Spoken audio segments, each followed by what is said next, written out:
Contarte Historias presents Sherlock, Lupin and Me. The Dark Lady by Irene Adler. Illustrations inspired by the work of Henri Toulouse-Lautrec. Chapter 15. A Message. I could hear the bells ringing. A ring, a second ring, a third. It was as if they had been ringing all along. I tossed and turned between the sheets as my ears returned to the dull beat of my heart. With T10 low and 2 higher strokes, 10:30 in the morning. It was Sunday. Lupin, I thought aloud. And then Sherlock. I slipped out of bed and looked out the window. The sky had become cloudy, slow, compact gray clouds obscured the sun. I could hear my parents chatting casually downstairs. My mother laughed and that reassured me. I hoped that Mr. Nelson had told him nothing of what had happened the day before in the city. I washed myself at full speed, took a light pear from the cupboard, and tiptoed down to breakfast. "What a smell," I said, smiling. I couldn't take it anymore. "Irene." My mother greeted me. "What's going on in your head? What was wrong with me?" I ran a hand through my hair and realized I hadn't combed my hair. He must have had a wild mane. My father messed me up even more, laughing out loud. "Your mother and I didn't know whether to wake you up or not." I bit into a still warm muffin and my stomach suddenly opened. A nervous hunger born of a long period of tension. "I bet Mom voted yes." "It's not polite for a young lady of your age to spend so much time in bed," said my mother, who, as always, was impeccable. If only she had known what that young lady was doing the day before, and how she had escaped unscathed.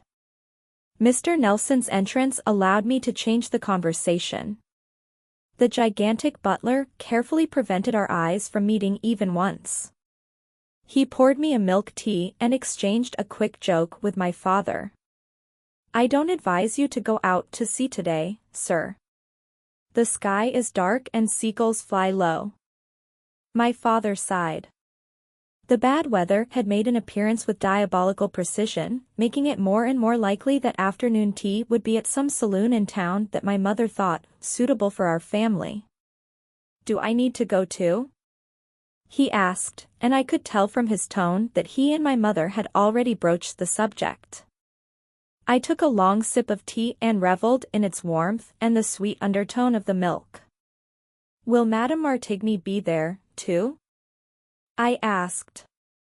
"Excuse me?" my mother said. "At today's tea," I explained, taking a second quick sip. "The lady who was the victim of that robbery," my father recalled. "I know who Madame Martigny is," she answered. "But I am not the one who has chosen the guests for this afternoon's tea." "What a pity," my father said, punctuating those words with a comical grin that almost made me spit out my tea. "Irene." My mother jumped. "I'm sorry." "Sorry. See you later," I hurriedly said as I swallowed the last sip of tea, got up, and ran out of the room. I heard my mother's voice say, "See, Leopold? I think now we should." I kept running. I understood that my father had silenced her with a gesture, and I heard her utter these words. "You're wrong. We should do absolutely nothing." And I thought I was lucky to have a father like him. "Miss Irene," Mr. Nelson called to me from the garden gate. I paused for a moment before opening the gate and going out into the street. Mr. Nelson's great bulk, in his elegant work attire of starched cuffs, occupied the entrance of the house. It seemed impossible to me that he was the same person who had saved me from the hooligans the day before. "What's the matter, Horace?" I saw him hesitate. It was the first time she had called him by his name and not Mr. Nelson. Even I hadn't noticed. It had come naturally to me. I considered whether to apologize or keep quiet, and finally decided to retrace my steps and approached him. I spoke to him before he was the one to do it. "I wanted to thank you for yesterday." "Oh," he said, "it is not necessary, Miss Irene." The bells began to strike 11, and Mr. Nelson and I waited patiently for them to finish, as if those ringing might shatter our words.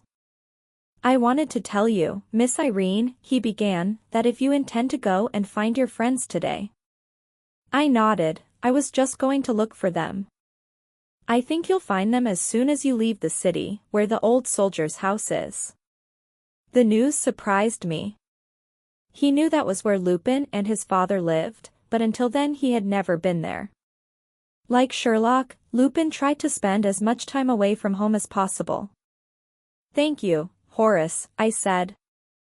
"But how do you know?" "This morning, when I went shopping, I met Mr. Lupin at the bakery, miss." "And, how was he?" "I'd say very good. He asked me to tell him that the two of them will be there today." "Did he really say that?" "Yes, Miss Irene. Those were his words, and he added, training." "Training? For what?" "You didn't tell me that, Miss Irene." I began to nod, thoughtful. "Thank you, Mr. Nelson." "Horace," he said with a barely perceptible smile. I looked at him spellbound. "I have nothing against him calling me Horace if it pleases him." I smiled too. "Then we'll get to each other." At that moment, he raised his hands and waved them vigorously. "No, Miss Irene. There is no need to exaggerate." Our smiles almost turned to laughter. I went back to the gate. I was already opening the gate to leave when I turned one last time to ask him another question. He wanted to know what he had done to be able to intervene in that alley the day before, how he had been able to appear at the right time. I wanted to ask him if it had been by chance or not. But, when I looked back at the house, Mr. Nelson had already entered. What did you think of this Sherlock, Lupin and Irene Adler audiobook? Did you like the ending? Who was your favorite character? Let us know your thoughts in the comments. Subscribe to our channel to not miss the next chapter. The mystery continues.